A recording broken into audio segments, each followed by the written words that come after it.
आजच्या घडीला पूर्ण राज्याचे मंत्री जास्त कोणाचे आहेत, परंतु मनोज जरांगेचं फक्त हेतू काय किंवा त्यांच्या लोकांना जास्तीत जास्त खाण्यासाठी अपहार करण्यासाठी कुरण कसं मिळेल त्याच्यासाठी ते कुठेतरी मराठा आणि कुणबी मंत्रालय स्थापन करण्यासाठी ते वेळोवेळी सातत्यानं मागणी करण्याचा त्याचा प्रयत्न दिसतोय. त्यातून कुठेतरी मग ते मराठा मंत्री तिथं टाकायचे, मग त्यांच्या माध्यमातून मराठा लोकांना विशेषतः कामं द्यायचे, काहीतरी योजनांची लूट करण्यासाठी हे चाललेलं खटाटोप असेल. आता आजच्या घडीला जर म्हटलं तर ह्या मंत्रिमंडळात सुद्धा मराठा समाजाचे जास्त मंत्री आहेत ना.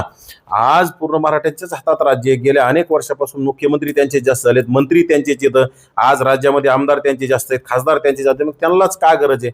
ज्या लोकांचं प्रतिनिधित्व सभागृहात नसतं अशा लोकांना संधी देण्यासाठी काहीतरी नवीन करावं लागत असतं, परंतु ज्यांचे जास्त सर्वाधिक प्रतिनिधित्व अशा लोकांना करण्याची काही आवश्यकता नाही. हीच मागणी चुकीची. परंतु आता या माणसाला कोण सांगणार? बुद्धी तरी असली पाहिजे ना, आपण काय मागणी करतोय, काय मागणी मान्य होईल. परंतु काय झाले, राज्य सरकारने याला लाडून ठेवल्यामुळं, राज्य सरकारने याचा लाड केल्यामुळं, मागल ते दिल्यामुळं आता ज्याला जे मिळणार नाही अशा गोष्टी सुद्धा मागण्याचं काम करतोय आणि राज्य सरकारच्या डोक्यावर बसून मुतण्याचं काम जरांगेचं सुरू झालेलं आहे. उपसमिती बरखास्त करा म्हणजे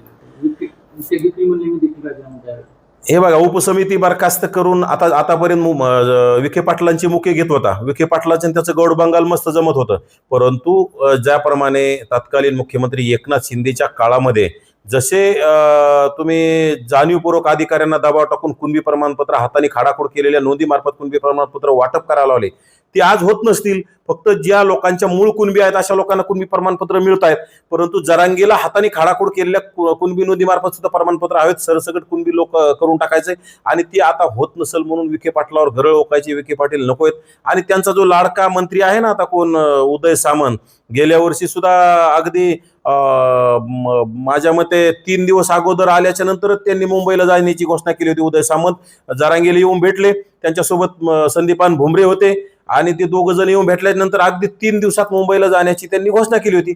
आता सुद्धा उदय सामंत येऊन गेले ना अगदी 15 दिवसात त्यांनी पुन्हा पत्रकार परिषद घेऊन तीच मेला उपोषणाची घोषणा केली.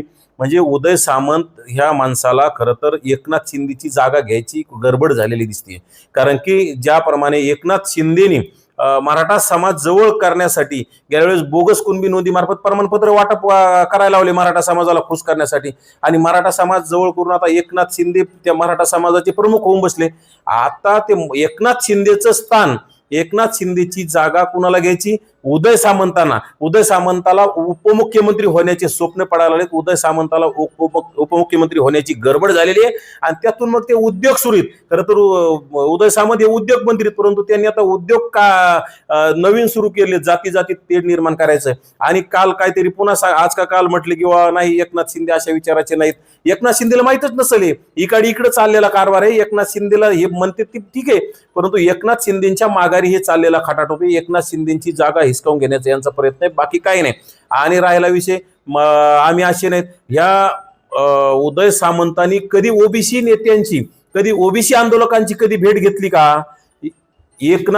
एकनाथ शिंदेनी एकनाथ शिंदेच्या जे मंत्री आहेत, प्रताप सरनाईक असतील, संदीपान भुमरे असतील, ह्या लोकांनी कधी ओबीसी आंदोलकांना तुम्हाला काय लागतं, तुमच्या समाजाच्या काय मागण्यात कधी विचारल्यात का?